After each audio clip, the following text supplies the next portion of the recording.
मनसुखराम बच्चों को पढ़ाते थे। ठाकुर जी के अनन्य भक्त थे, भगवान की बहुत आराधना करते थे, स्कूल में भी पूजा पाठ करवाते थे, हर पूर्णिमा को भगवान के मंदिर जाते थे। वहां गांव से ट्रेन पकड़ करके उन्हें जाना पड़ता था शहर में वडोदरा, तो पूरा दिन लग जाता था। उस दिन वो छुट्टी करते थे, और जिस दिन वो छुट्टी करते थे उस दिन बच्चों को समझा कर जाते थे कि पढ़ना क्या है। बच्चों को इतना पढ़ा रखा था, इतना तैयार कर रखा था कि वो एक दिन ना भी आए तो बच्चों का काम चल जाता था। लेकिन गांव के लोग इस बात से जलते थे, चिढ़ते थे कि हम तो फीस भरते हैं, लेकिन ये मास्टर जी जो हैं यहां से चले जाते हैं एक दिन छुट्टी लेकर। ये तो बड़ी गलत बात है।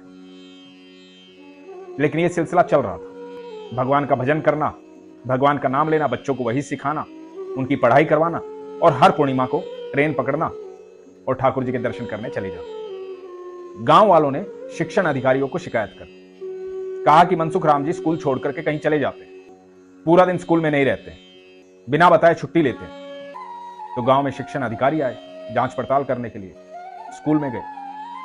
जब स्कूल में पहुंचे तो देखा मनसुखराम जी वहीं थे, बच्चों को पढ़ा रहे थे। अधिकारियों ने एक दो सवाल पूछे बच्चों से, बच्चों ने बड़े अच्छे से जवाब दिए। शिक्षण अधिकारी बड़े खुश हुए, बच्चों के तौर तरीके देख करके, उनके संस्कार देख करके, उनका अनुशासन देख करके। मनसुखराम जी को बधाई दी, बच्चों को इनाम दिया।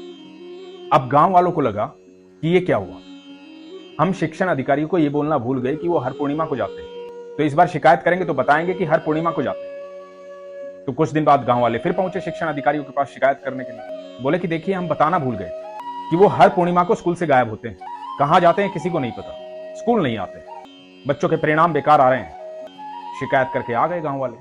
अब इस बार पूर्णिमा पर शिक्षण अधिकारी आ गए सुबह सुबह, और इधर मनसुखराम जी सुबह की ट्रेन पकड़ करके ठाकुर जी के दर्शन करने चले गए। अब ये खबर लगी मनसुखराम जी की पत्नी की कि शिक्षण अधिकारी आए हैं, और मनसुखराम जी तो जा चुके हैं ठाकुर जी के दर्शन करने के लिए। मनसुखराम जी की पत्नी घबरा गई, भाग कर गई ठाकुर जी के पास, अपने घर के मंदिर में। ठाकुर जी को बोली कि ठाकुर जी, आज शिक्षण अधिकारी आए हैं, अब देख लो, आपका और आपके भक्त का मामला है, आप कैसे संभालेंगे ये आपके ऊपर, बस बेइज्जती नहीं होनी चाहिए, बाकी आप देख लीजिएगा। ठाकुर जी से शिकायत भरी प्रार्थना की। अब प्रार्थना हो गई, इधर शिक्षण अधिकारी स्कूल पहुंचे। जब स्कूल पहुंचे तो क्या देखते हैं, वहां पर मनसुखराम जी बच्चों को पढ़ा रहे हैं, भगवान का नाम जप रहे हैं। शिक्षण अधिकारी जी देख करके प्रसन्न हो गए। जब मनसुखराम जी की आंखें खुली, बच्चों की आंखें खुली, और शिक्षण अधिकारियों को देखा, तो मनसुखराम जी बोले, अरे महोदय आप, अरे आप बता देते तो मैं आपके आने के लिए तैयारी कर लेता। तो शिक्षण अधिकारी बोले, ऐसी कोई बात नहीं, हमें तो बहुत अच्छा लगा आपको देखकर, आप शिक्षा के साथ साथ बच्चों को संस्कार भी सिखाते, ये तो बड़ी अच्छी बात है। फिर से शिक्षण अधिकारियों ने मनसुखराम जी और विद्यार्थियों को इनाम दिया। गांव वाले चुपचाप देखते रह गए कि आज ये कैसे हो।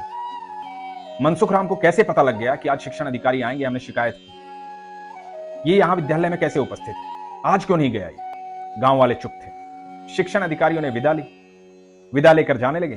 थोड़ा ही दूर पहुंचे थे, देखा सामने से मनसुखराम जी आ रहे हैं, और मनसुखराम जी ने शिक्षण अधिकारियों को देखा, भुचक्के रह गए। मनसुखराम जी बोले कि साहब, आप आज आपको आना था तो बता देते, मैं ठाकुर जी के दर्शन करने नहीं जाता। तो शिक्षण अधिकारियों ने कहा कि मतलब समझे नहीं, आपसे मिले तो थे अभी हम, आप यहां कैसे, आप तो विद्यालय में थे। मनसुखराम जी ने कहा कि क्या मतलब। तो शिक्षण अधिकारियों ने कहा कि हम आपसे मिले थे, आप विद्यालय में थे, विद्यार्थियों को पढ़ा रहे थे, आप यहां कैसे। मनसुखराम जी समझ गए ये मेरे ठाकुर की लीला है। मनसुखराम जी बोले कि मैं तो अपने ठाकुर के दर्शन करने गया, तो मेरी जगह वहां ठाकुर जी खड़े, ठाकुर जी मेरी नौकरी कर रहे थे, ठाकुर जी बच्चों को पढ़ा रहे थे। और भाग करके मनसुखराम जी विद्यालय गए। पीछे पीछे शिक्षण अधिकारी, उनके पीछे पीछे पूरा गांव। बात गांव में आग की तरह फैल गई, सारे गांव वाले विद्यालय में आ गए। मनसुखराम जी पहुंचे अपनी कक्षा में, उस कुर्सी को देखा जिस पर बैठकर ठाकुर जी ने बच्चों को पढ़ाया था, उस कुर्सी की परिक्रमा की, और शिक्षण अधिकारियों को बोले, ये लीजिए मेरा इस्तीफा, ऐसी नौकरी का क्या फायदा, मुझ जैसे तुच्छ व्यक्ति के लिए मेरे ठाकुर को नौकरी करनी पड़ गई, तो ऐसी नौकरी मुझे नहीं चाहिए। मेरा ठाकुर सब कुछ छोड़ करके यहां बच्चों को पढ़ाने आया, ये साबित करने के लिए कि मैं विद्यालय में हूं, ऐसी नौकरी नहीं चाहिए। और मनसुखराम जी ने इस्तीफा दे दिया। गांव वालों ने खूब समझाया, शिक्षण अधिकारियों ने खूब समझाया, सबने माफी मांगी। मनसुखराम जी ने कहा कि आप लोग नहीं समझ सकते, जिस दिन ठाकुर आपको मिल जाएगा ना, उस दिन आप समझो, ये विश्वास की बात। यही तो मैं आपसे कहता हूं, जिस दिन ठाकुर जी आपको मिल जाएंगे, जिस दिन आपका विश्वास अनुभव में बदल जाएगा, उस दिन जीवन का हर पल चमत्कार हो जाएगा। लेकिन उसके लिए सबसे जरूरी चीज है विश्वास।